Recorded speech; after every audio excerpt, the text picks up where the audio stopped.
Boa noite, igreja. Paz do Senhor.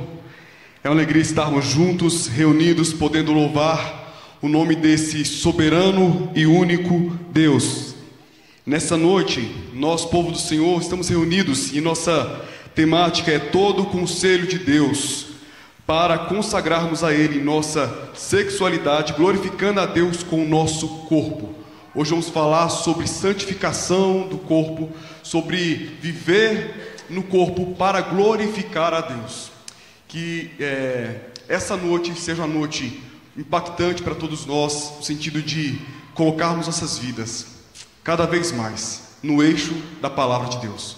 Vamos louvar, vamos exaltar esse Deus com cânticos espirituais. Vamos ficar em pé, irmãos? Que o nome do nosso Deus seja glorificado aqui no nosso meio. Exaltado seja o Senhor que, através de Cristo, nos salvou. E Cristo, Ele é digno de ser adorado aqui, neste lugar.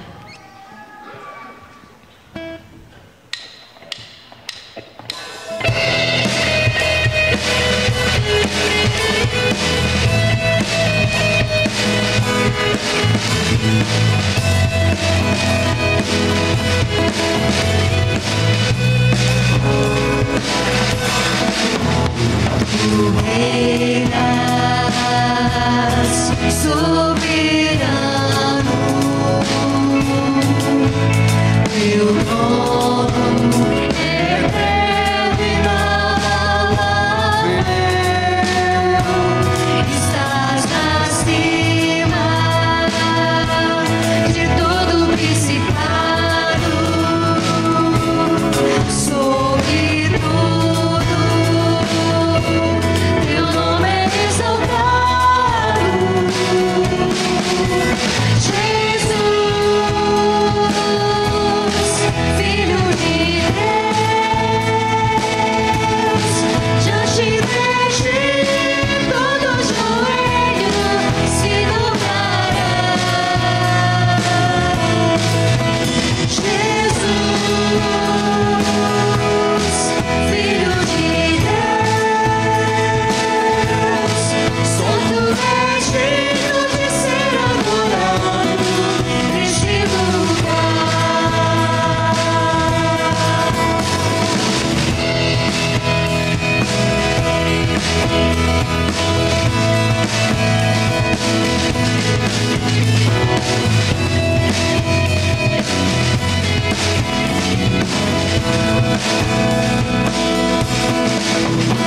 Tu reinas,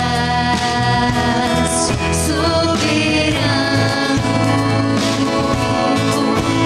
teu trono é eterno e inabalável,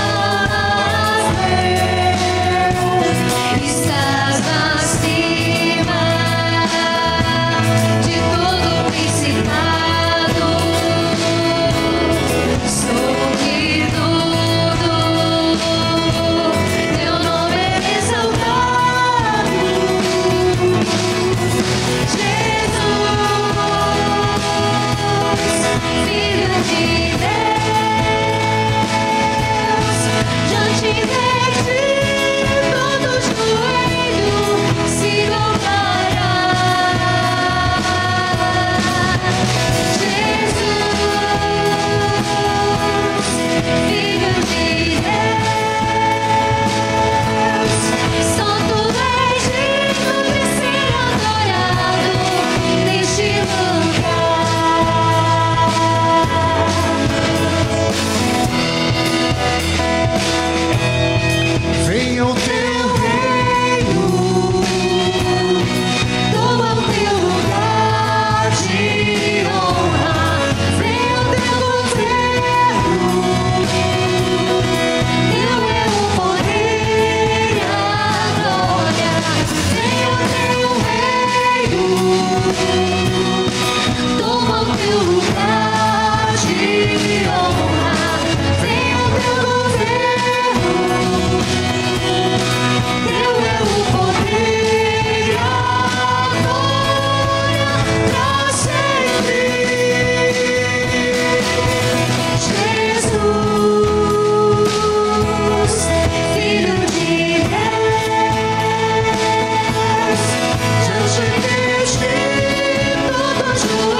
seja adorado, engrandecido aqui neste lugar.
meus irmãos, feche seus olhos neste momento.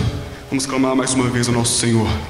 Deus, nós te adoramos, poderoso teu nome é. Nós adoramos o teu nome, Jesus.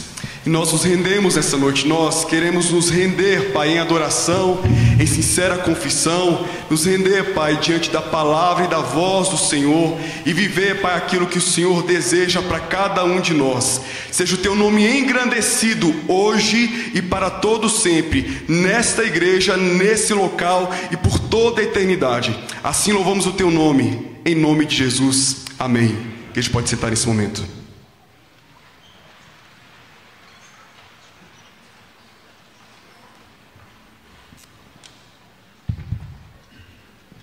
Boa noite, meus irmãos.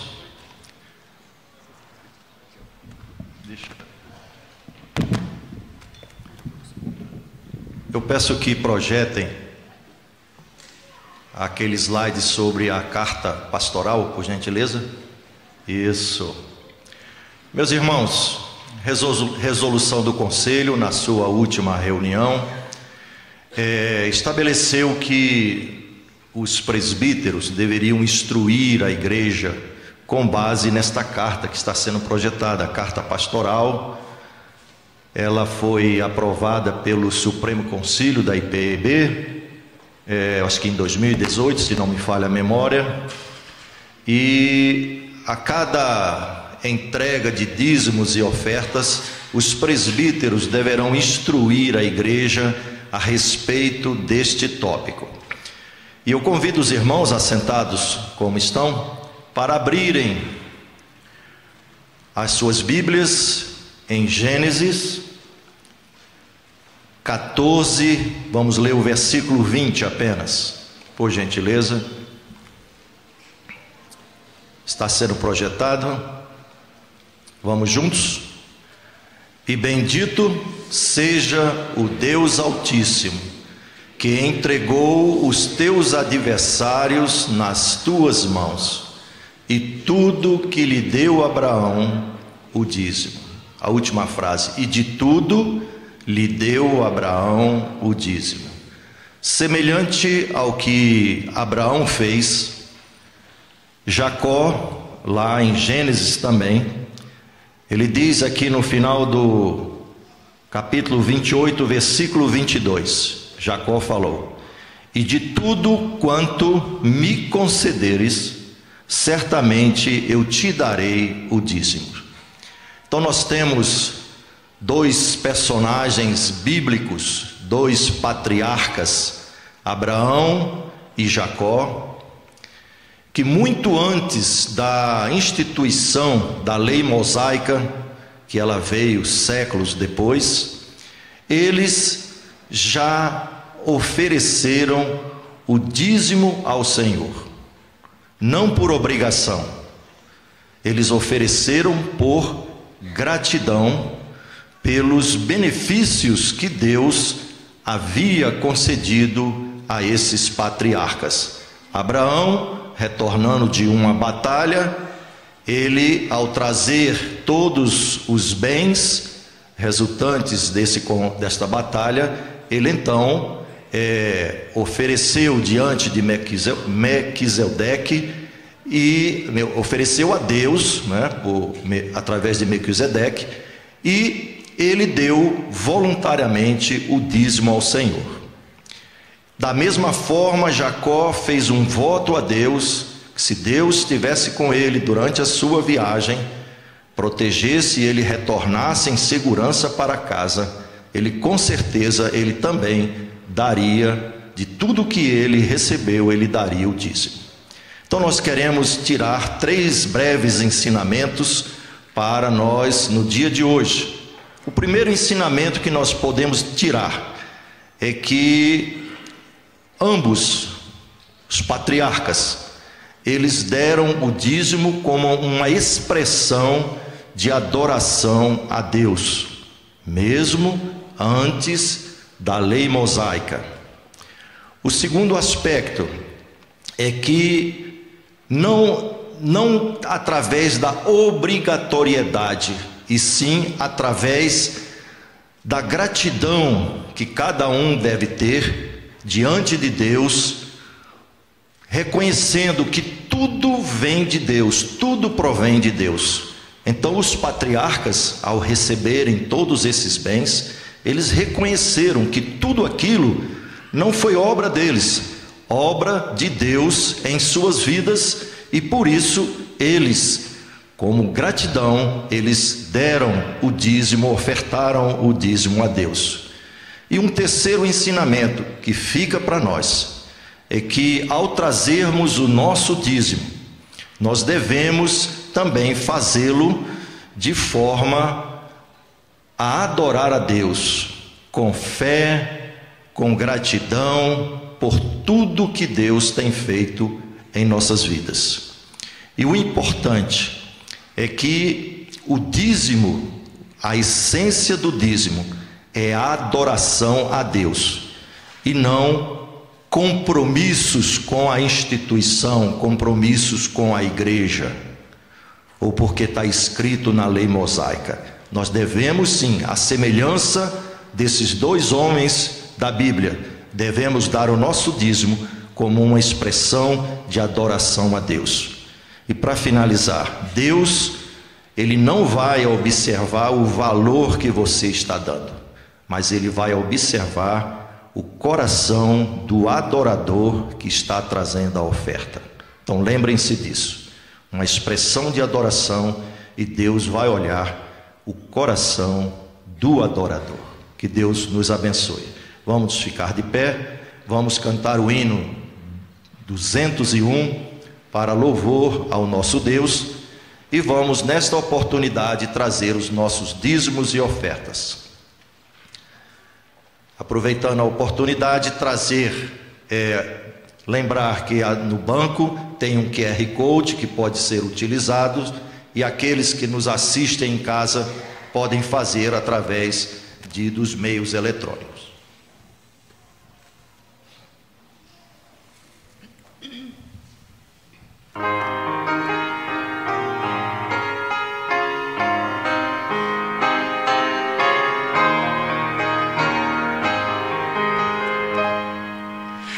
Manso e suave, Jesus nos chamando, chama por ti e por mim. Eis que Ele as portas espera velando, vela por ti e por mim. Vem já.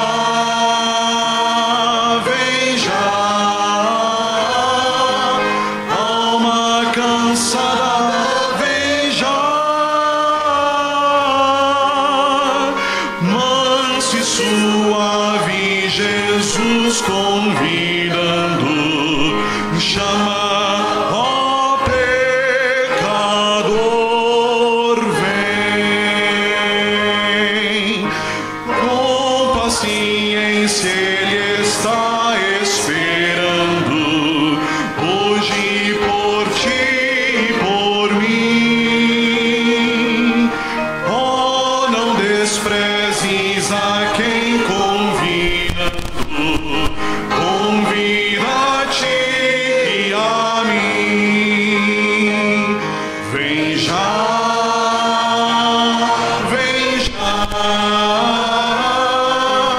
alma cansada, vem já. Manso e suave, Jesus convidando, chama, ó pecador, vem.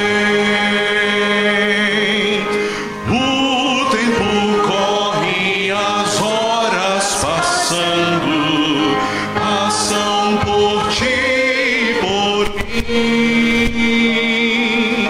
Trances de morte por fim vão chegando, chegam a ti e a mim. Vem já,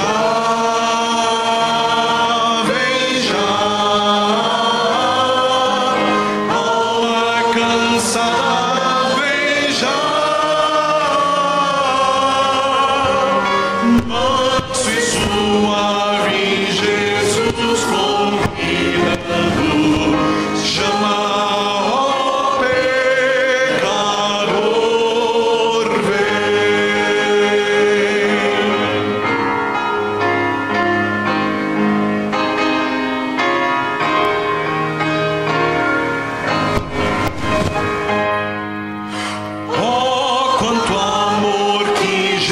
Jesus nos tem dado a ti e a mim. Eis que foi morto, foi crucificado, morto por ti e por mim. Vem já.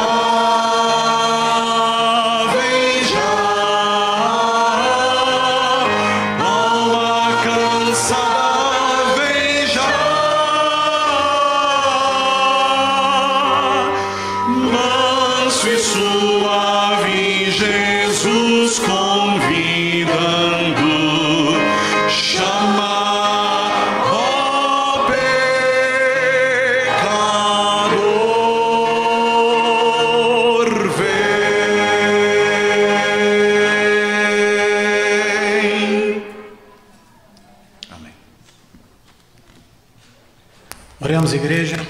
Senhor Deus, meu Pai, te agradeço por mais esse dia, por mais esse culto. Abençoa a palavra que vai ser ministrada, a nossa Santa Ceia. E abençoai também, Senhor, que de coração esses dízimos e ofertas foram destinados por Ti, Senhor. Abençoa a nossa vida, que Teu Espírito Santo sempre esteja guiando os nossos corações e as nossas atitudes. É o que te pedimos no santo... Amém.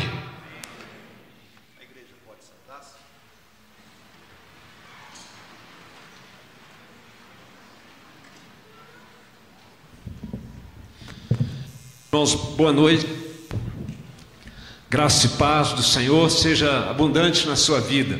Queria convidar o nosso seminarista, Lucas Bercó, que é também presidente da Sociedade Interna dos Jovens Adultos.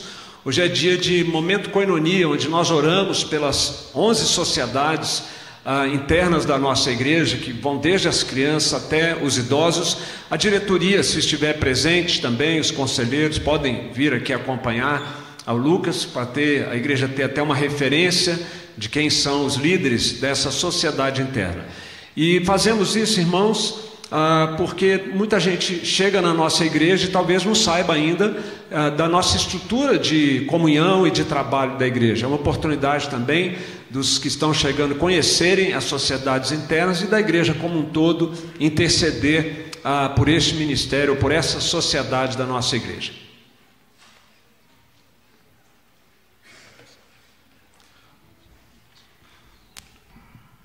Está preso aqui. Ele solta aqui.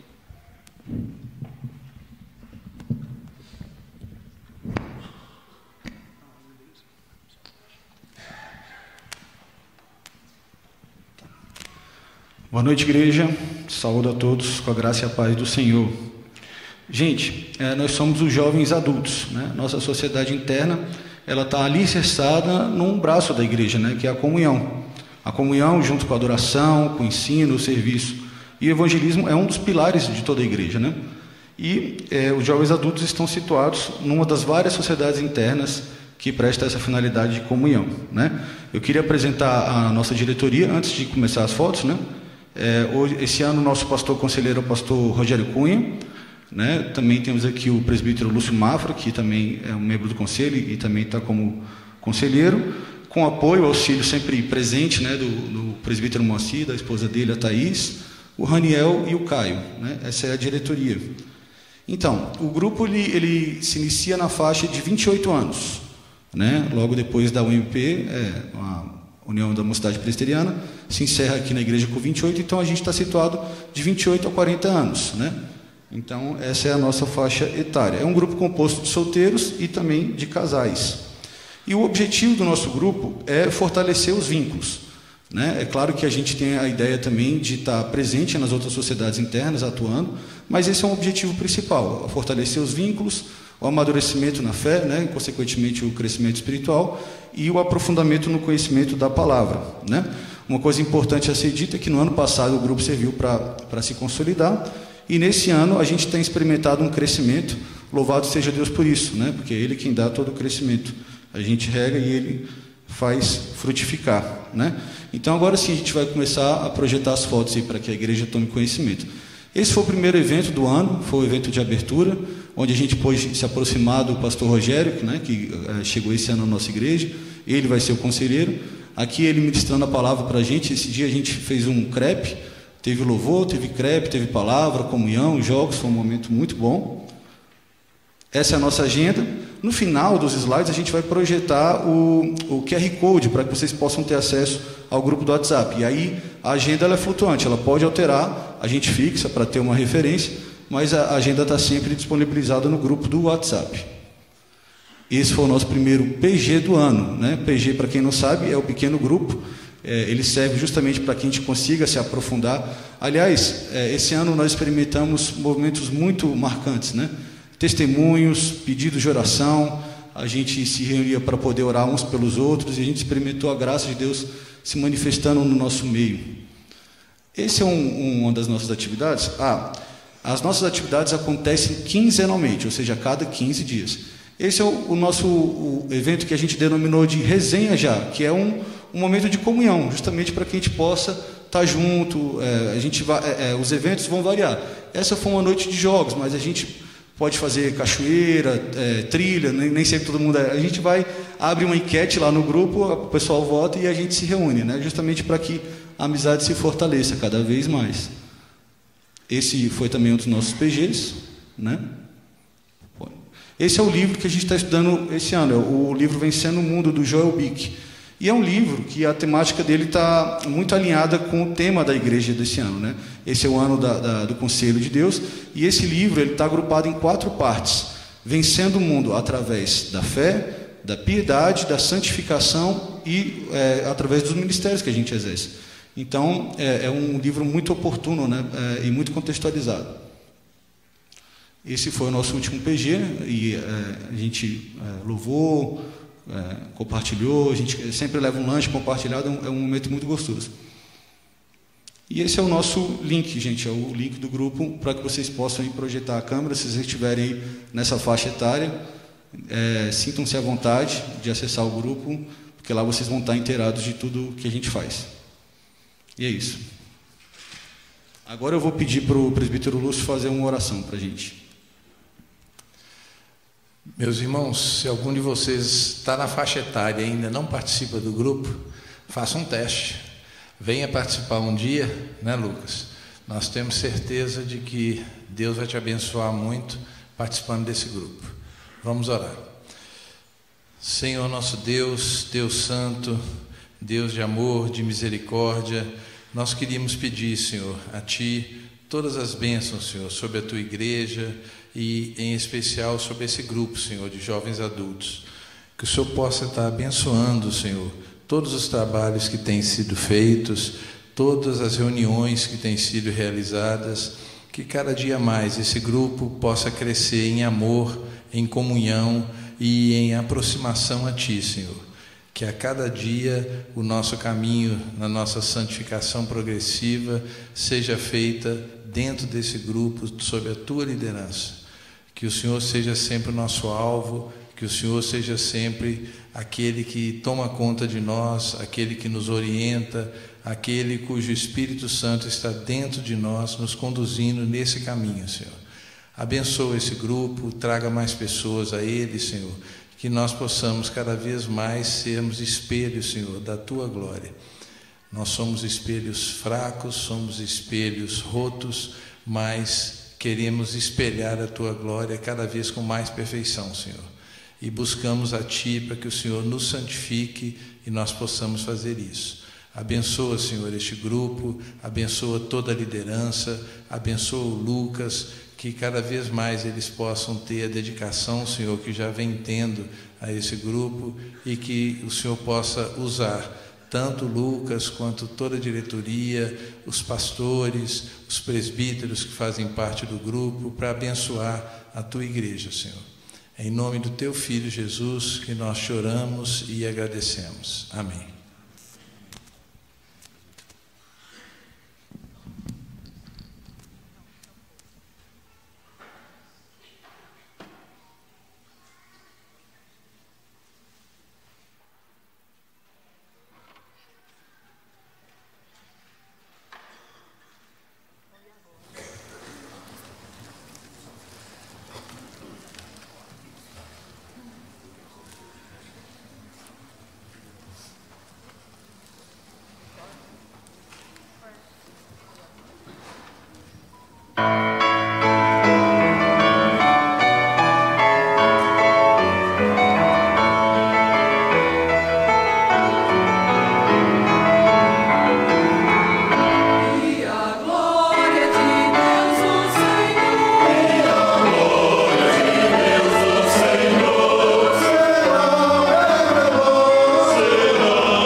Boa noite a todos.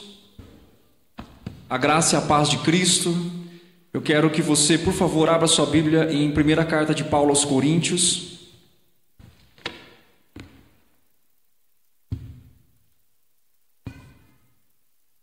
Primeira carta de Paulo aos Coríntios, dos versos 6, capítulo 6, dos versos 12 ao 20. Esse é o texto que nós estudaremos hoje na Palavra de Deus. 1 Coríntios 6, do 12, capítulo 6, versículo 12 a 20.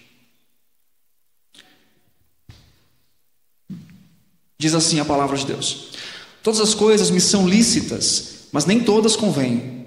Todas as coisas me são lícitas, mas eu não me deixarei dominar por nenhuma delas. Os alimentos são para o estômago, e o estômago para o alimento. Mas Deus destruirá tanto estes como aquele. Porém o corpo não é para a impureza, mas para o Senhor, e o Senhor para o corpo. Deus ressuscitou o Senhor, e também nos ressuscitará a nós pelo seu poder. Não sabeis que os vossos corpos são membros de Cristo? E eu, porventura, tomaria os membros de Cristo e os faria membros de meretriz? Absolutamente não. Ou não sabeis que um homem que se une a uma prostituta forma um só corpo com ela? Porque, como se diz, serão os dois uma só carne. Mas aquele que se une ao Senhor é um espírito com ele. Fugir da impureza. Qualquer outro pecado que uma pessoa cometer é fora do corpo, mas aquele que pratica a imoralidade peca contra o próprio corpo. Acaso não sabeis que o vosso corpo é santuário do Espírito Santo, que está em vós, o qual tendes da parte de Deus, e que não sois de vós mesmos? Porque fostes comprados por preço. Agora, pois, glorificai a Deus no vosso corpo. Vamos orar. Deus, nós te agradecemos, louvamos ao Senhor pela tua graça, pela tua bondade. Pedimos nesta noite que o Senhor fale conosco, que fale ao nosso coração, que o Senhor nos instrua no tema que foi proposto hoje, que é para que nós glorifiquemos ao Senhor com o nosso corpo, o modo como nós nos oferecemos em todos os âmbitos da nossa vida, inclusive no âmbito da sexualidade, Senhor. Dá-nos entendimento, dá-nos graça para tratarmos desse tema com temor e piedade ao Senhor, mas com sabedoria e entendimento, para entender que em todas as coisas e todo o conselho do Senhor fala a todo o nosso coração. Nós te agradecemos e oramos em nome de Jesus. Amém. Bom, eu quero indicar um livro que pode complementar o assunto aqui, então eles vão colocar ali, por favor, o livro do John Street. Está ali? Não? O livro do John Street é Paixões do Coração, que fala sobre esse tema de sexualidade. Não temos. Mas não temos. O livro está escrito lá, aqui não está, né? Mas tem no boletim está colocado, e é um livro do John Street que tem um desenho de um coração, e você pode então olhar depois no boletim, está lá, que chama Paixões do Coração, aconselhamento bíblico para lidar com pecados sexuais, que é exatamente um dos nossos temas de hoje. O tema é exatamente falar a respeito do corpo, e entender esse tema é extremamente importante, não só numa perspectiva pessoal, de cuidar do próprio coração, mas no modo em que nós também conduzimos nossos filhos, porque nós vivemos numa cultura sensualizada, nós vivemos num contexto onde as pessoas pervertem os princípios da palavra de Deus, e uma das perversões é exatamente utilizar-se do corpo e da sexualidade de uma forma indevida. Mas olha só que interessante, e isso é muito entendido com relação a Satanás e com relação ao mundo. Quando nós pensamos em sexualidade, nós pensamos em muitas coisas, mas talvez não numa delas que é muito importante, sobre linguagem, comunicação. Se você parar para pensar, desde o Jardim do Éden, quando Deus cria Adão e Eva, a sexualidade ela sempre foi um tom de linguagem. E Deus fez o homem e a mulher e os deu um ao outro, e a vivência deles no jardim e a perspectiva do que a Escritura fala sobre sexualidade é uma linguagem para nós. Olha só, para você poder entender, quando Deus fala que o seu povo foi infiel a Ele, Ele poderia simplesmente dizer, vocês foram infiéis, mas qual que é a linguagem que Ele usa? Ele usa uma linguagem de sexualidade, Ele fala sobre adultério, por exemplo, não é isso?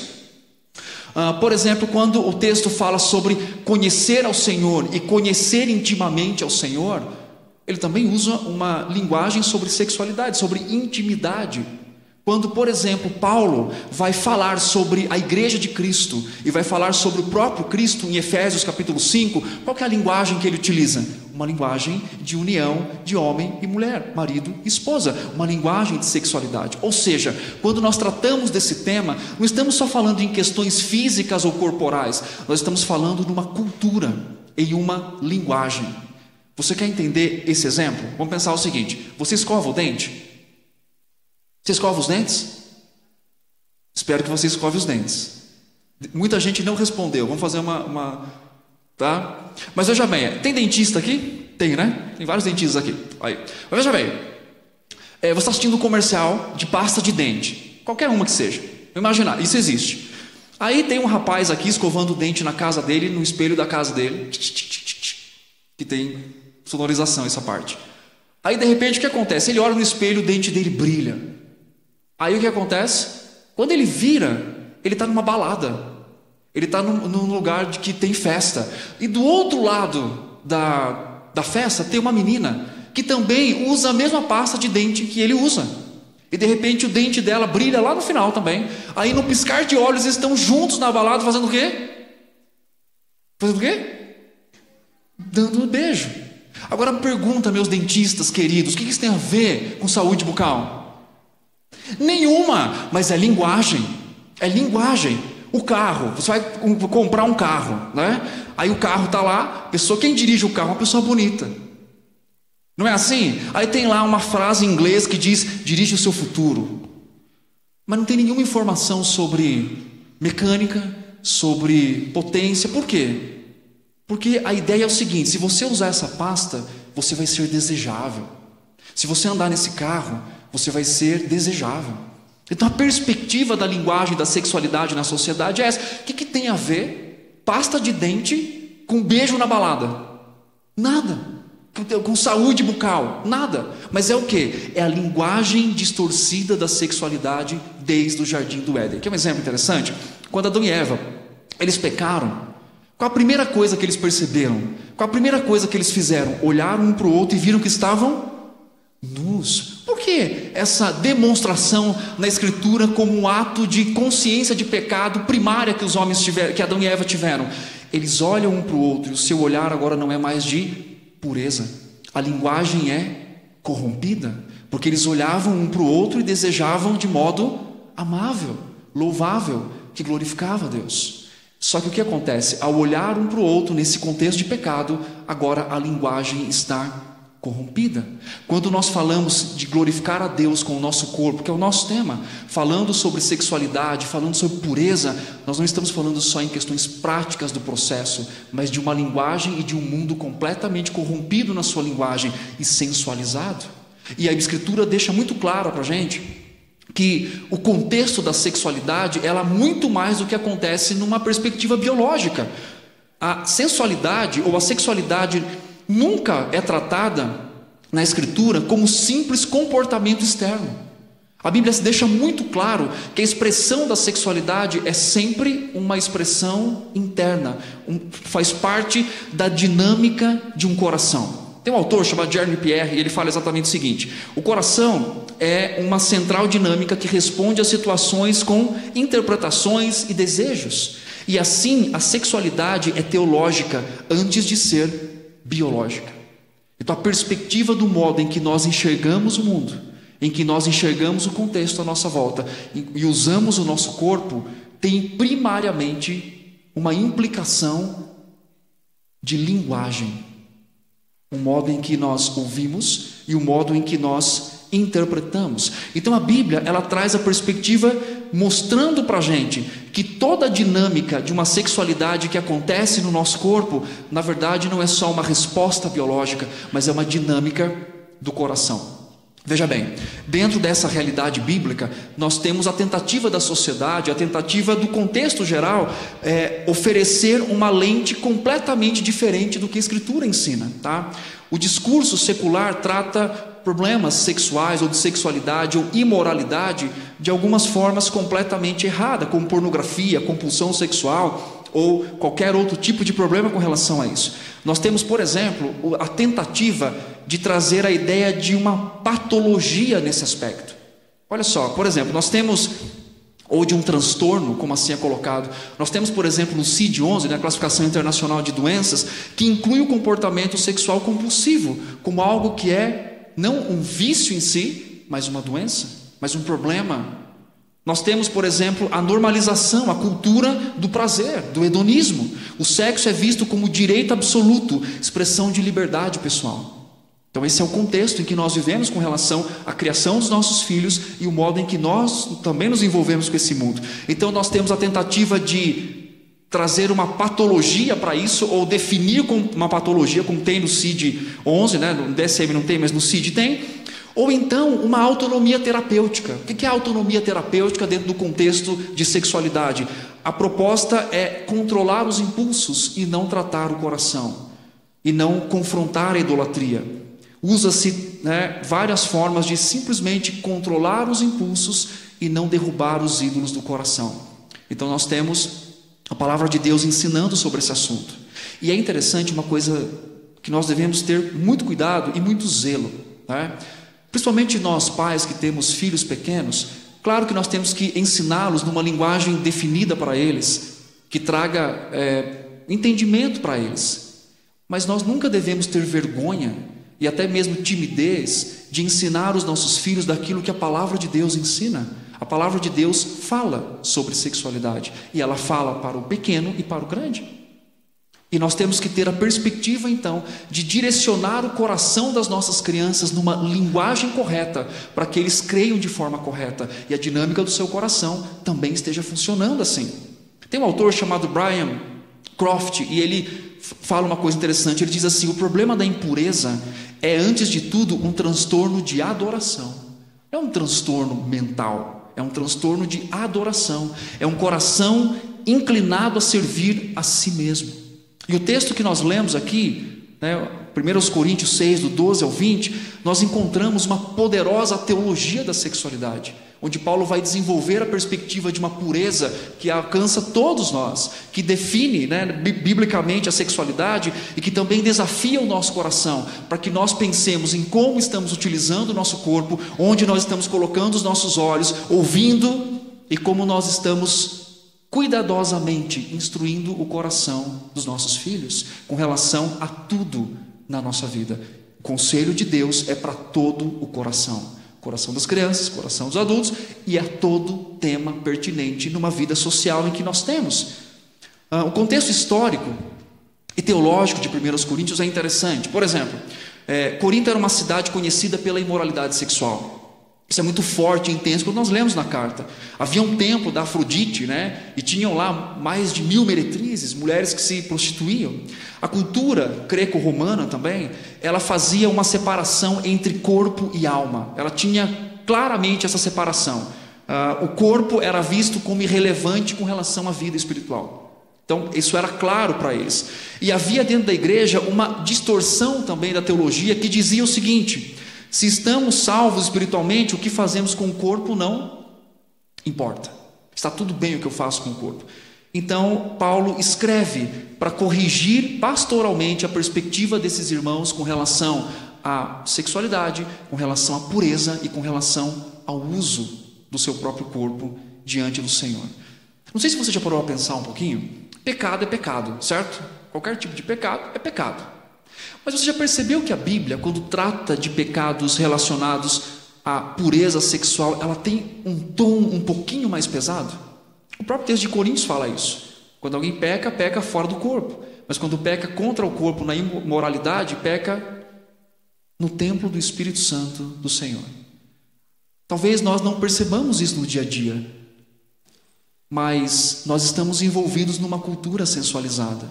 Piadas, conversinhas, insinuações, duplo sentido, tudo isso são formas em que vai montando uma linguagem no nosso coração, e essa linguagem vai sempre fazendo o quê? Crescendo no modo em que nós nos comunicamos com o mundo sensualizado e pornográfico. Aquilo que assistimos, aquilo que ouvimos. Nós temos, né, a ideia da liberdade, mas essa liberdade muitas vezes é carregada com sensualidade. E Paulo então vai trazer alguns ensinos para esses irmãos que nós veremos agora, a respeito de como eles deveriam glorificar a Deus no corpo, como eles deveriam se preocupar com a pureza deles e com aqueles que estavam à sua volta. Eu quero mostrar para vocês, ou passar aqui pelo menos por 4 lições que esse texto nos mostra. Primeiro, Paulo vai refutar a ideia de que eles têm autonomia sobre o próprio corpo, ou seja, a mentira da autonomia do corpo. Olha o verso 12, diz assim: todas as coisas me são lícitas, mas nem todas o quê?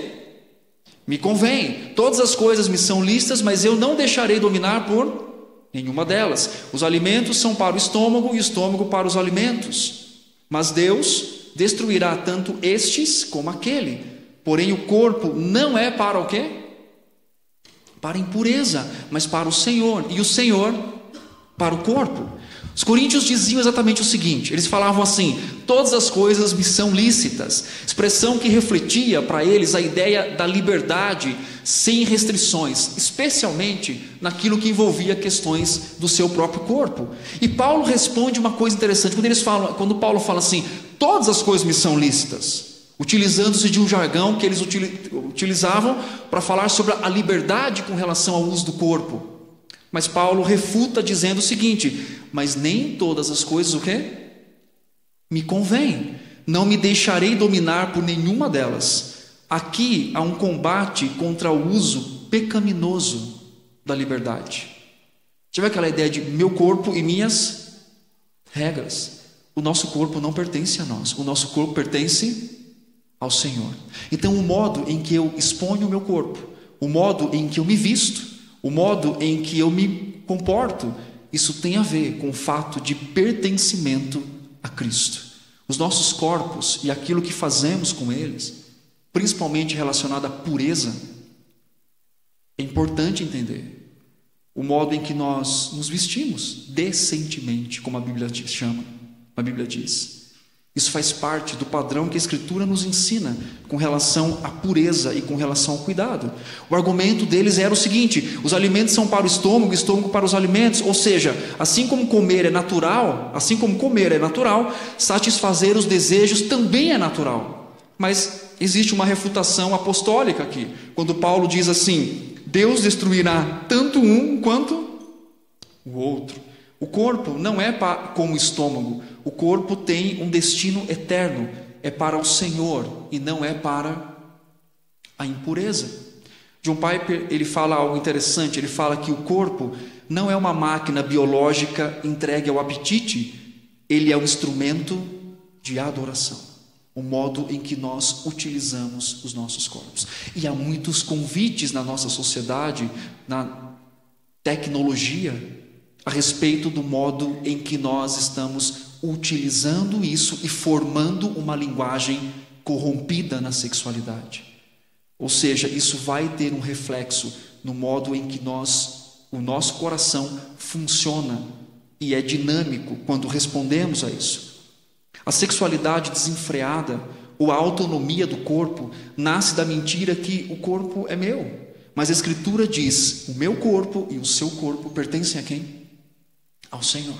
Então qualquer tipo de envolvimento que você tenha com relação a uma sexualidade corrompida, você está utilizando o seu corpo de uma forma indevida. Deus salvou você não para a pornografia, não para a exposição sensualizada. Deus salvou você para que com o seu corpo você o glorifique. Essa é a verdade que o Senhor tem para nos falar. O modo em que nós trabalhamos isso. E talvez o que precisa ser mudado na sua perspectiva não é só o que você veste, como você veste, ou como que você expõe o seu corpo, mas a linguagem sobre sexualidade que pode ter sido corrompida do modo que você aprendeu. E isso é importante entender olhando para as Escrituras, entender que isso funciona de um coração dinâmico e não simplesmente de uma forma de biologia. Paulo também vai dizer uma coisa importante aqui. Ele vai nos ensinar aqui no texto que a união com Cristo é o fundamento de uma sexualidade redimida. Porque olha os versos 14 a 17, ele diz assim: Deus ressuscitou o Senhor e também nos fará o que conosco? Nos ressuscitará a nós com poder. Não sabeis que os vossos corpos são membros de Cristo? E eu, porventura, tomaria os membros de Cristo e os faria o quê? Membros de meretriz. Paulo aqui faz uma conexão escatológica para a gente. Isso é interessante. Deus ressuscitou o Senhor e também vai fazer o que conosco? Nos ressuscitar. Isso mostra que o corpo tem um valor eterno. E vocês perceberam que dentro da pornografia, de tudo que existe na sexualidade corrompida, o corpo é sempre um objeto desprezado? Perceberam isso? É sempre algo a ser utilizado de uma forma indevida, exposto de uma forma indevida e diminuído no seu valor criacional. E Paulo está dizendo que o corpo tem um valor eterno, fazendo uma conexão escatológica. Usar o corpo para imoralidade sexual é violar a sua conexão com Cristo Jesus. Você é um com Ele, você está unido a Ele. O apóstolo, ele pergunta o seguinte: não sabeis que os vossos corpos são membros de Cristo? Aqui a metáfora para a gente, ela é completamente intensa. Unir-se a uma meretriz é fazer de Cristo participante disso. Quer dizer, unir-se às questões sexuais corrompidas é exatamente violar a nossa união com Cristo. O que isso significa para a gente? Que a sexualidade, ela é teológica, ela expressa quem adoramos e a quem pertencemos. A união sexual é uma prefiguração da união com o próprio Cristo, como Paulo fala em Efésios. Ela nunca é apenas biológica, mas ela envolve alma, envolve vida, envolve adoração. O cristão que luta contra pecados sexuais, ele precisa entender o seguinte: a primeira perspectiva dele na mudança da sua linguagem é que ele precisa entender que ele está unido a Cristo. E o estar unido a Cristo é a base motivacional, no sentido de dar a motivação, de ter o poder, de ter a resposta para tratar o seu coração. Eu vou dizer uma coisa para vocês: nesses 12, não sei, Luana, me ajuda. Nesses 15 anos que eu atendo, 15 anos, eu não sei, só sei que eu sou novinho. Também não vamos exagerar na idade. Um dos piores pecados, eu posso dizer com toda confirmação dos casos anotados, tudo bonitinho. Pecados que envolvem sexualidade são mais difíceis de serem tratados do que depressão, do que mágoa, do que qualquer outra coisa. O envolvimento de identidade que essas pessoas têm com pornografia, com qualquer outro tipo de pecado voltado nessa área, é muito intensa. Tanto que a gente acaba aconselhando em duas pessoas: a gente, conselheiro, e uma terceira pessoa que é um apoio para ficar durante a semana, porque é muito intenso. Isso é a realidade das pessoas envolvidas, porque a sua sexualidade funciona dentro do seu coração. Então isso é sério. Por isso que Paulo está dizendo: gente, fuja disso, busque ajuda, aconselhamento. Quer dizer, entenda a união em Cristo. Paulo está dizendo isso. O cristão que luta, ele precisa entender que ele está unido a Cristo, e essa união é exatamente a base que ele precisa para lidar com qualquer tipo de pecado, e principalmente utilizando-se, do princípio que nós estamos falando aqui com relação à sexualidade. Mas Paulo também fala outra coisa interessante. Ele fala sobre o tom de gravidade que esse pecado tem. Olha o versículo 18. Ele diz assim: fugir o quê? O verbo que Paulo usa aqui em grego está no presente imperativo, ou no imperativo presente. Ou seja, fuja constantemente e fuja continuamente. A razão: o pecado sexual possui uma gravidade única quando nós olhamos para a Escritura. Enquanto outros pecados são externos, este atinge diretamente o corpo, que é templo do Espírito Santo. É isso que Paulo está dizendo para a gente. Cuidado como você educa o seu filho, como você expõe, como você trata o seu coração, como você trata o seu corpo, como que você expõe tudo isso. Tem um autor chamado Edward Welch, ele diz assim: o pecado sexual promete prazer, mas entrega escravidão. E a escravidão nasce da mentira de que os nossos desejos são senhores sobre nós. O pecado sexual não é, mais uma vez, só uma questão de comportamento. É uma afronta direta ao próprio Deus, que habita no corpo do crente. E aí então você vai utilizar o seu corpo de uma forma pecaminosa, sabendo que é templo do Espírito Santo. A pornografia, o adultério, a fornicação, o desejo desenfreado não são apenas fraquezas humanas, são idolatrias de um coração dinâmico, que busca satisfazer os seus desejos em um tipo de estrada, de caminho, o qual Deus amplamente na Escritura reprova. Por isso que ao lutar sobre isso, não é só abandonar os hábitos, mas é derrubar os ídolos sexuais do seu coração e do meu coração. É entender que o Senhor é suficiente e que a resposta biológica que nós damos não é, na verdade, a decisão final com relação ao nosso pecado, mas decisões morais nascem de um coração dinâmico, que é idólatra e que precisa ser resgatado pelo Senhor. E por fim, Paulo diz a respeito da identidade redimida. Seu corpo é templo e propriedade de quem? De Deus. Versículo 19 diz assim: acaso não sabeis que o vosso corpo é santuário do Espírito Santo, que está em vós, o qual tendes da parte de Deus, e que não sois de vós mesmos, porque fostes comprados por preço? Agora, pois, façam o quê? No vosso corpo. Acaso não sabeis que o vosso corpo é santuário? Ignorância espiritual leva à degradação moral. Se você não sabe ou você não compreende a quem você pertence, então você vai ser senhor de si mesmo e vai querer utilizar as bênçãos de Deus, o seu corpo, do modo que você bem deseja. Paulo nos lembra que nós fomos comprados por preço, fomos comprados por sangue, falando exatamente referência direta à obra redentora de Cristo na cruz. Cristo nos salvou exatamente para transformar o nosso coração. Agora, dá uma olhadinha comigo no texto. No capítulo 6, Paulo faz uma lista de pessoas que Cristo havia salvado, irmãos ali, que estavam entre eles e que o Senhor tinha transformado. Então, olha, capítulo 6, verso 8, diz assim: mas vós mesmos fazeis a injustiça e fazeis o quê? O dano, e isto aos próprios irmãos.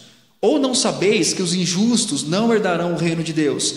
Não vos enganeis. Aí agora, olha a lista que Paulo fala: nem impuros, ok?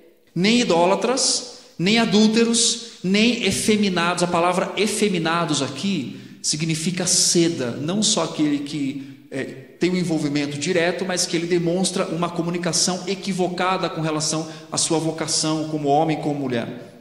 Nem efeminados, nem o quê? Sodomitas, nem ladrões, nem avarentos, nem bêbados, nem maldizentes, nem roubadores herdarão o reino de Deus. Agora, olha o versículo 11 que Paulo fala, que lindo. Ele diz assim: tais fostes o quê? Vocês foram assim, Paulo está dizendo. Toda aquela lista lá, imagina uma pessoa lendo, né, Paulo, a carta sendo lida na igreja, e a lista lá, eu era isso daqui, ó. Olha, eu era isso daqui. E Paulo faz questão de lembrá-los quem eles eram. Vocês eram assim. Por que Paulo faz isso? Para envergonhá-los? Para humilhá-los? Obviamente que não. Paulo quer enfatizar a ação da graça de Deus na vida daquele povo, daquela igreja. Então, versículo 11, Paulo fala assim: tais fostes alguns de vós, mas vós foram o quê? Lavados, fostes santificados, justificados em o nome do Senhor Jesus Cristo e no Espírito Santo nosso Deus. Então, o texto que nós lemos e nós trabalhamos aqui nada mais é uma resposta que Paulo está incentivando ao coração daqueles irmãos no processo de santificação daquilo que Cristo já havia feito na vida deles. Eles tinham sido lavados, santificados, justificados por Cristo, em nome de Cristo e no Espírito Santo de Deus. Paulo está mostrando para eles que eles têm uma nova identidade agora.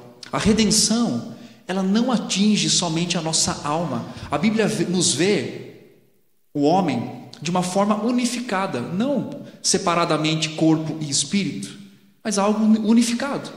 Mas, diferentemente do que aqueles pensadores entendiam, Paulo corrige o pensamento dizendo que a redenção não atinge apenas a alma, mas também o quê? O corpo. Cristo não morreu apenas para te dar um novo coração, mas para que todo o seu ser, corpo e alma, sejam o quê? Consagrados a Ele. Essa é a verdade que o Senhor nos ensina. Tem um autor chamado Walter Marshall, ele diz o seguinte: a força para uma vida santa não está na disciplina própria isolada, mas na comunhão em Cristo, no desfrutar do seu amor e na dependência do seu Espírito. Pessoas que lidam com pecados sexuais normalmente se sentem muito derrotadas nesse processo. Por quê? Porque elas sempre vivem o mesmo ciclo. Qual que é o ciclo?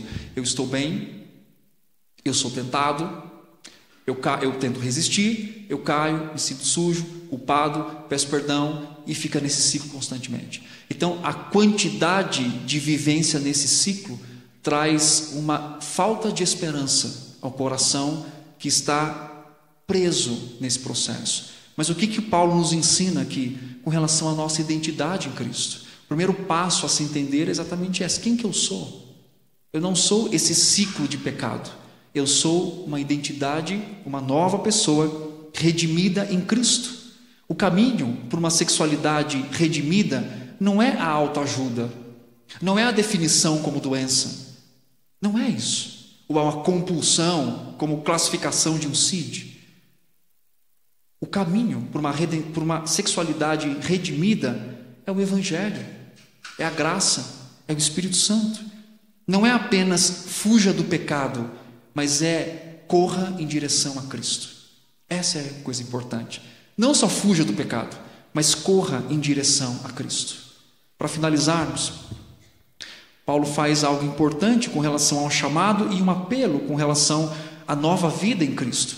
Se você está preso a qualquer tipo de pecado sexual, promiscuidade, adultério, pornografia, fornicação,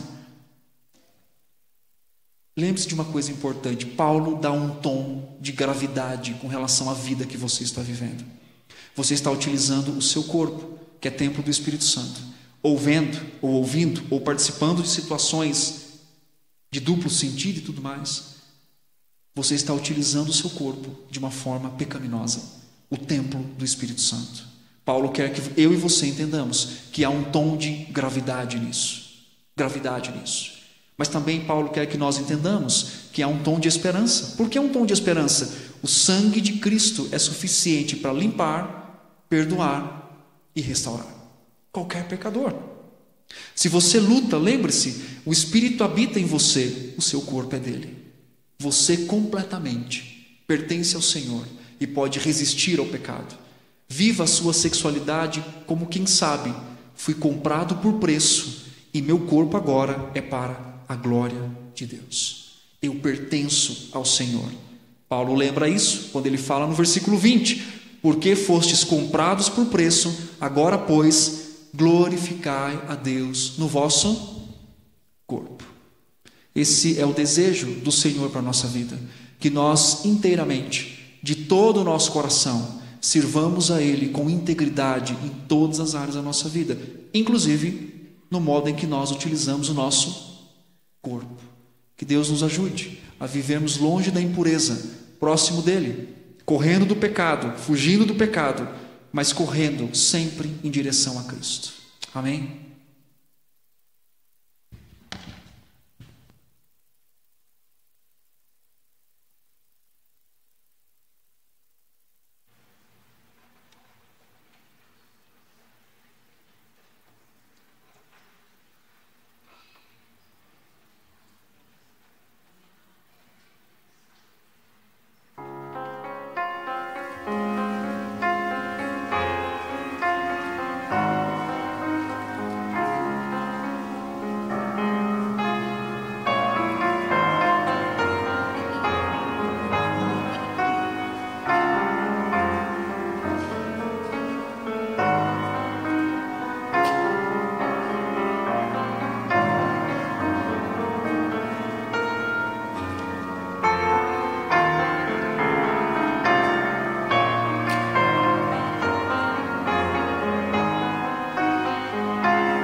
Meus irmãos, vamos caminhando para os momentos finais do nosso culto, nós tendo ainda o privilégio de, depois de já sermos tão bem alimentados na presença do Senhor, podermos concluir esse culto no banquete da ceia do Senhor. Eu convido os presbíteros da igreja que componham o conselho aqui à frente, juntamente com os pastores, e também convidamos os presbíteros em disponibilidade, Kleber, Cordeiro, Emerson e Moacir, para que também nos acompanhem aqui na distribuição da ceia do Senhor. E leremos aquele tradicional versículo da ceia do Senhor que se encontra em 1 Coríntios capítulo 11, versículo 28.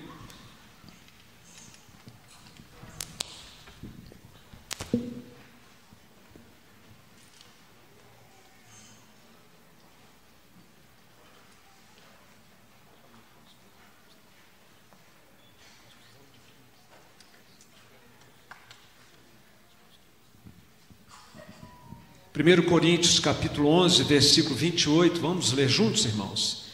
Examine-se, pois, o homem a si mesmo, e assim coma do pão e beba do cálice. A gente sempre começa os cultos em nossa igreja com um momento de autoexame, de reflexão, bem no começo do culto, mas no dia da ceia, nós reservamos esse momento para esse instante aqui, que é o momento da ceia do Senhor. É hora agora, meus irmãos, de nós então, à luz da presença de Deus que está aqui entre nós, daquilo que Deus já falou conosco nessa noite, é a oportunidade que nós temos então de cumprir esse preceito da palavra do Senhor, de examinarmos a nós mesmos, aquilo que está no nosso coração.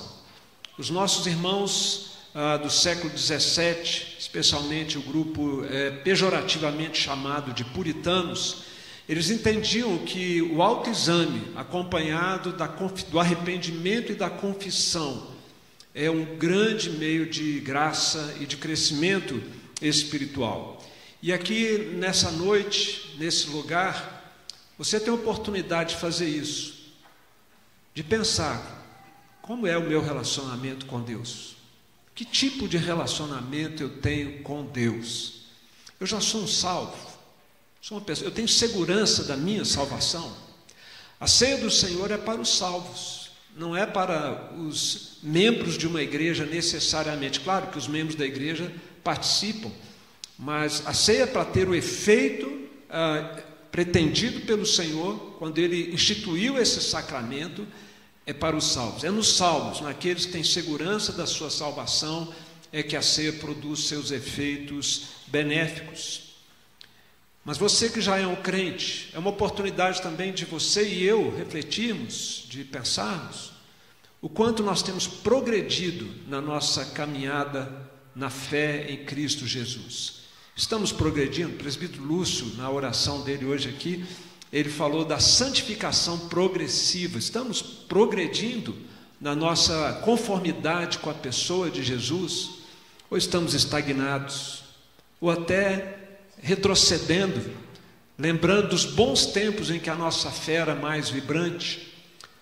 A ceia do Senhor é para os salvos, e para aqueles que já são salvos, a ceia do Senhor é para crescimento espiritual, para fortalecimento, para nos ajudar nessa caminhada progressiva na semelhança com o Senhor Jesus Cristo.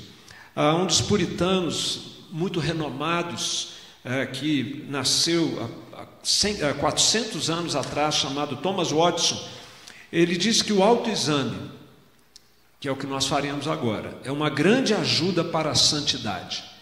É como se você estabelecesse um tribunal na sua consciência e mantivesse ali um registro das suas ações na presença de Deus, estabelecendo esse tribunal, colocando a sua alma, o seu ser, seu coração, sua conduta, suas emoções, seus relacionamentos na presença de Deus, para que Ele ajude você a fazer essa sondagem. Por isso, meus queridos, nós podemos nos valer desse momento, entendendo que a ceia do Senhor, ela nos desafia a esse autoexame. Sonde o seu coração nessa noite.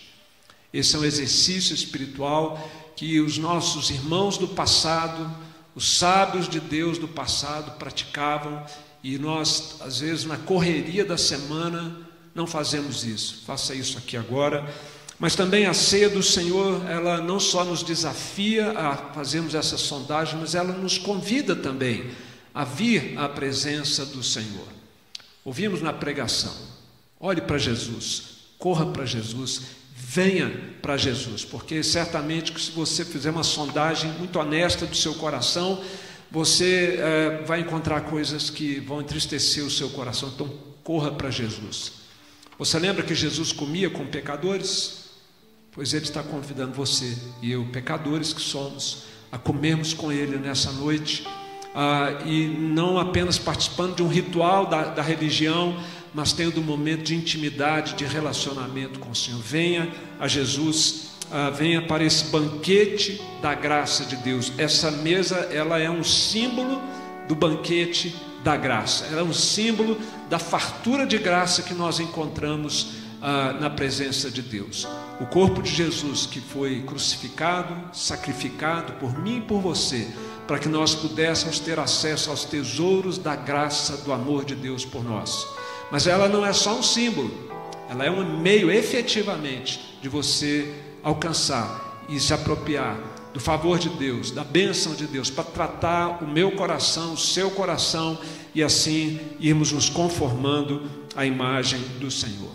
Sonde o seu coração e venha à presença de Jesus, aí mesmo do seu lugar, mas vá a Cristo e peça que Ele farte o seu coração, que Ele fortaleça você, para que você viva em santidade, e a cada autoexame que você fizer, cada vez mais você se assemelhe ao Senhor Jesus Cristo.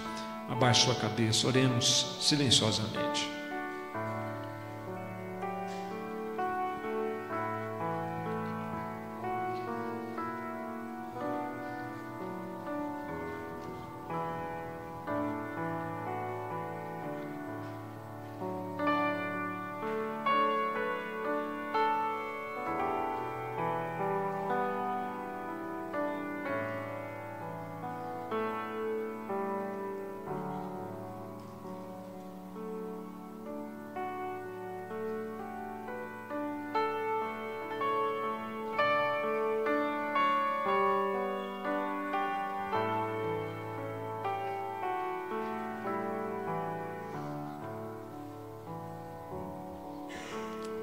Senhor, nosso Deus e Pai, sonda, ó Pai, o nosso coração, vê se há algum caminho mau e guia-nos, ó Deus, pelo caminho eterno.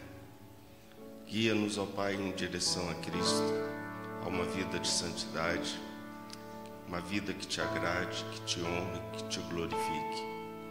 Obrigado, Pai, pelos méritos de Cristo, e é pelos méritos de Cristo que aqui estamos, lavados e remidos pelo sangue do Cordeiro. Te louvamos por isso. Obrigado pelo privilégio, Pai, de mais uma vez participarmos da ceia do Senhor.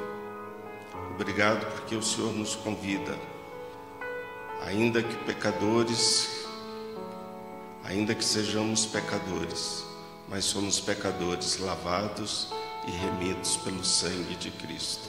Louvado seja o teu nome.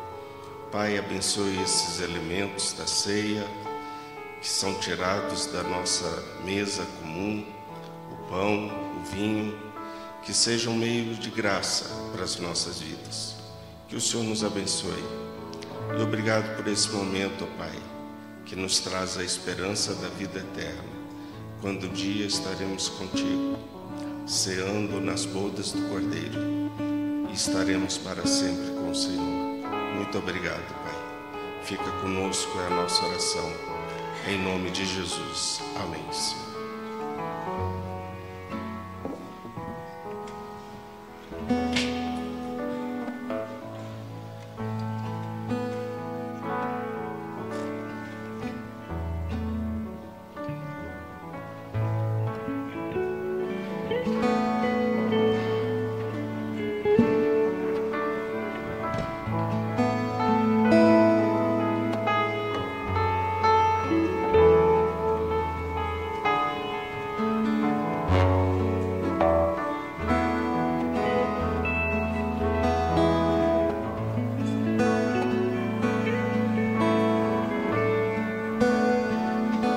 Enquanto os presbíteros estiverem servindo a igreja, se você prefere consumir o pão sem glúten, aguarde um pouquinho mais em pé e você será servido pelos nossos irmãos.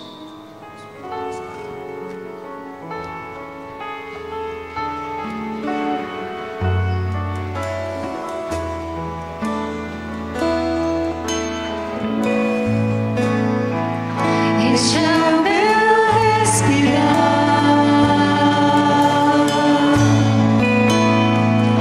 Este é o meu respirar. Teu Santo Espírito vivendo em mim.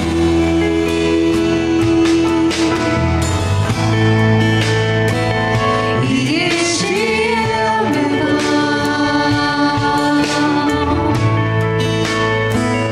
E este é o meu pão. Tua vontade perfeita em mim. E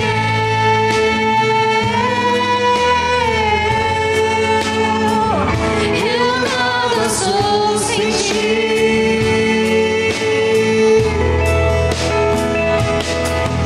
E eu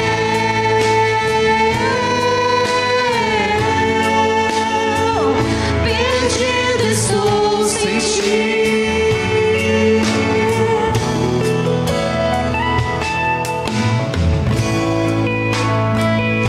Este é o meu respirar.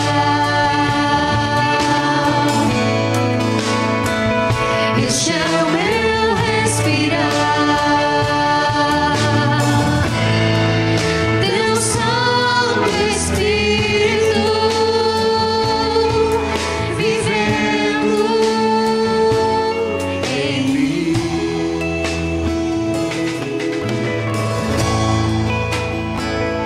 E este é o meu pão.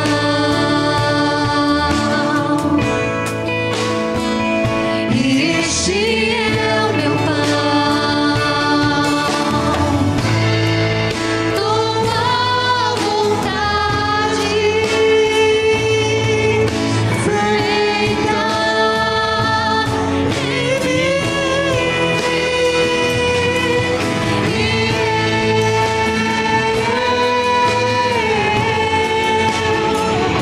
Eu nada sou sem ti.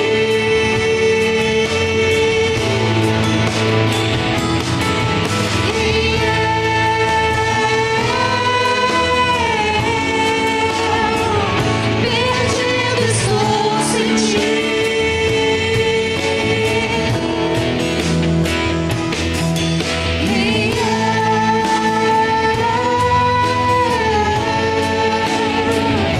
Eu nada sou sem ti, Jesus.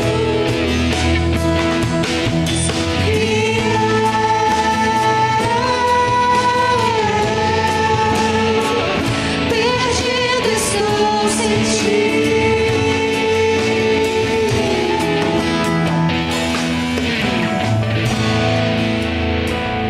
Este é o meu respirar.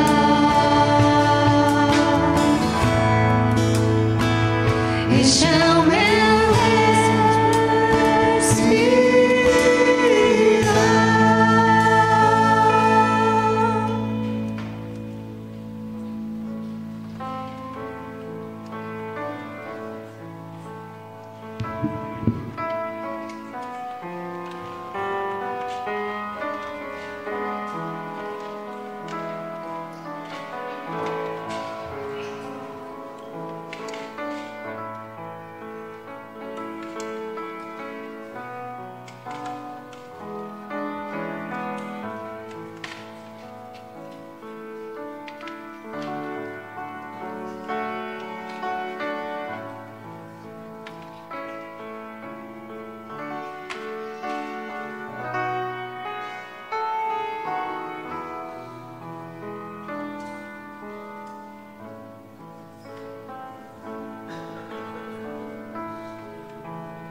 Jesus na noite em que ele foi traído, tomou o pão, partiu o pão e deu aos seus discípulos, dizendo: este é o meu corpo que é partido por amor de vós, comei dele todos, disse o Senhor.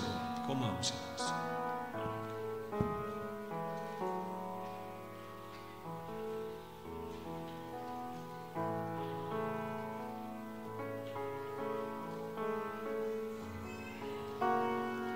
Semelhantemente, Jesus tomou o cálice em suas mãos.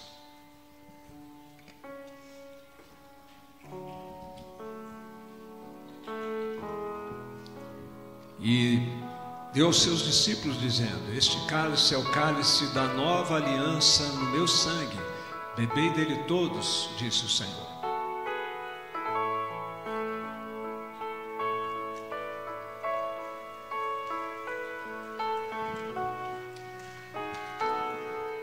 Vamos colocar em pé, irmãos.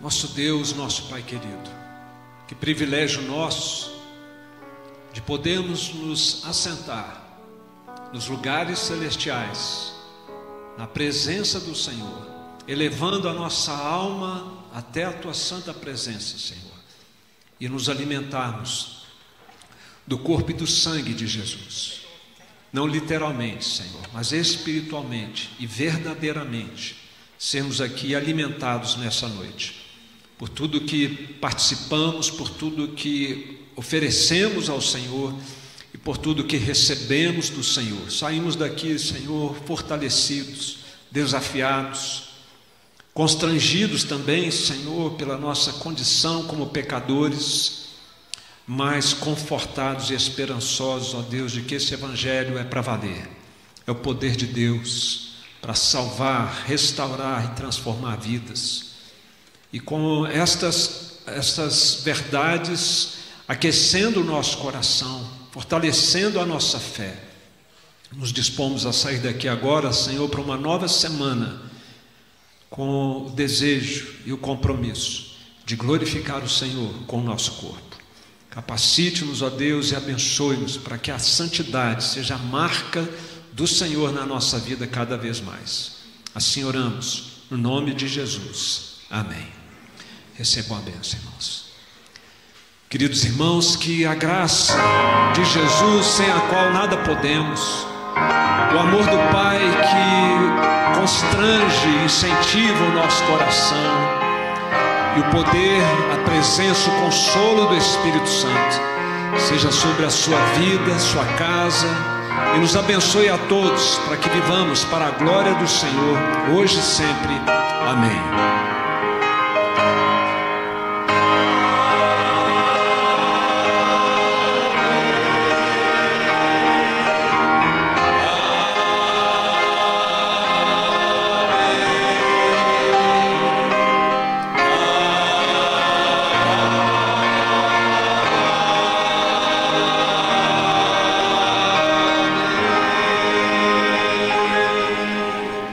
Podem se assentar, meus irmãos, e em seguida nós vamos assistir o vídeo IPN em Ação com as nossas próximas programações.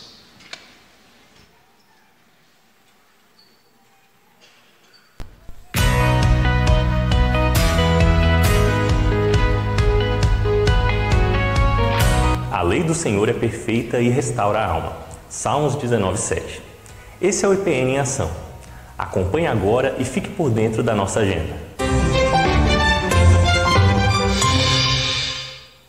Na próxima quinta-feira, 29 de maio, às 20 horas, começa na IPN o Congresso Comissão 2025, até que ele venha. Serão 3 dias de clamor por despertamento missionário, com a presença de ministração do missionário coreano Dr. Andrew B. Kim. Na mesma data, inicia-se também a Campanha Mundial de Oração CMO 2025, que vai até o dia 8 de junho. Participe, inscreva seu nome no quadro do hall de entrada e viva esse tempo de oração e compromisso com a missão. E na próxima sexta, dia 30, até o dia 1º de junho, teremos o Retiro da Maturidade no Recanto Canaã. Quem tem mais de 60 anos não pode ficar de fora. Para mais informações e inscrições, acesse ipn.org.br/retiro maturidade. Prepare-se para uma temporada de muita música, louvor e adoração na IPN. A equipe de louvor está preparando a 3ª edição do Simpósio de Adoração Reformada com o tema Celebração, com a participação especial do cantor e compositor Josimar Bianchi e ministração da palavra com o pastor Diego Martins. Já deixe reservado em sua agenda, dia 6 e 7 de junho de 2025, no auditório da IPN. Para comemorar seus 22 anos, o Grupo Plenitude apresentará um lindo musical com o tema Ecos de Adoração, louvores que transcendem o tempo. Inspirado nos louvores dos anos 80, quando após o culto os jovens e adolescentes da IPN se reuniam para um tempo precioso de louvor e adoração ao Senhor. Será no dia 21 de junho, no templo da IPN, às 19 horas. Vamos juntos adorar a Deus com reverência, alegria e fidelidade à sua palavra. Atenção casais, casados ou namorando. Está chegando a noite romântica em comemoração ao Dia dos Namorados. Será no dia 14 de junho, às 18 horas, no Solar Garden.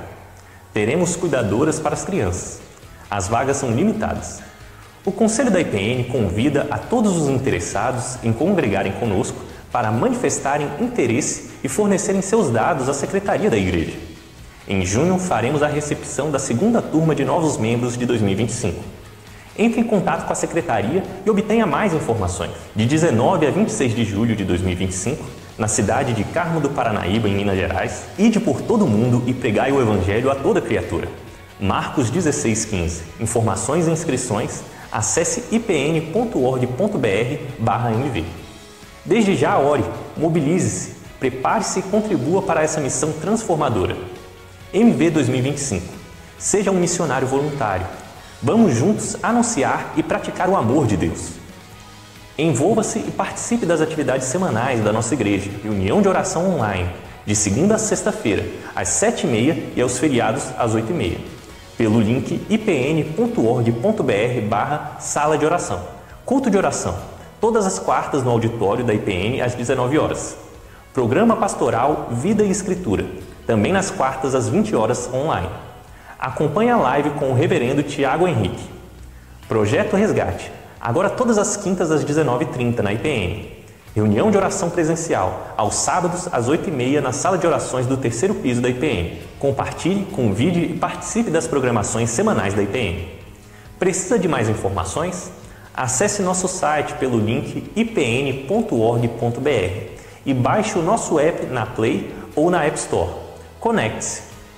Encerramos mais uma edição do IPN em Ação. Fique por dentro de todas as atividades da nossa igreja. Entre na comunidade da IPN no WhatsApp, escaneando o QR Code ao lado. Acompanhe ainda o boletim dominical pelo nosso aplicativo. Eu fico por aqui. Nos vemos na próxima. Igreja Presbiteriana Nacional. Uma igreja reformada, acolhedora e unida em torno da palavra, a serviço do reino de Deus. Amém, irmãos. Hoje nós temos o nosso café e comunhão. A comunhão começa aqui no culto, na ceia, e termina ali no hall da EBD. Vamos ter ali um cafezinho, um chazinho, para mais um momento de comunhão. Antes apenas de nós sairmos, deixa eu só aqui acrescentar algumas informações importantes.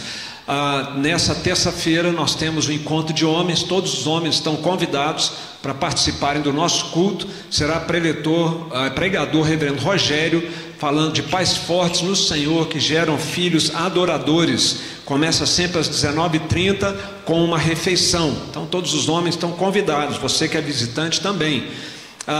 Nossa SAF também nos próximos dias terá o seu congresso com o tema Transformadas, com a preletora Rebeca Salazar, dia 7 de junho, e você pode fazer a sua inscrição. Procure aí as irmãs da SAF, a Sociedade Auxiliadora Feminina, para mais informações. Nós falamos aqui do MV, mas queremos reforçar que o MV está recebendo doações.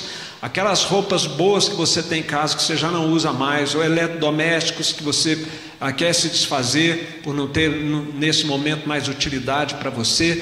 Enfim, várias coisas que poderão compor o nosso bazar lá em Carmo do Paranaíba. Esse material ele é todo disponibilizado para a população carente a um preço irrisório, apenas mesmo para que haja uma valorização do que está sendo ofertado para a cidade. Então você aproveita esse momento para trazer coisas boas para fazer parte do nosso bazar. A Atlética informa que finalmente os 10.000 quilômetros de atividade física da igreja foram alcançados. Esse ano demorou um pouquinho mais, foram 55 dias. Parece que a igreja estava um pouquinho preguiçosa, deve ser culpa do exemplo pastoral, e eles então levamos mais um pouco de tempo aí para atingir. Parabéns para a Atlética por estar sempre encorajando a igreja aí ao exercício físico. Também quero informar a igreja que os pastores ausentes hoje aqui são os pastores Nabarrete, que está de férias. Os irmãos viram que tem menos pastores aqui.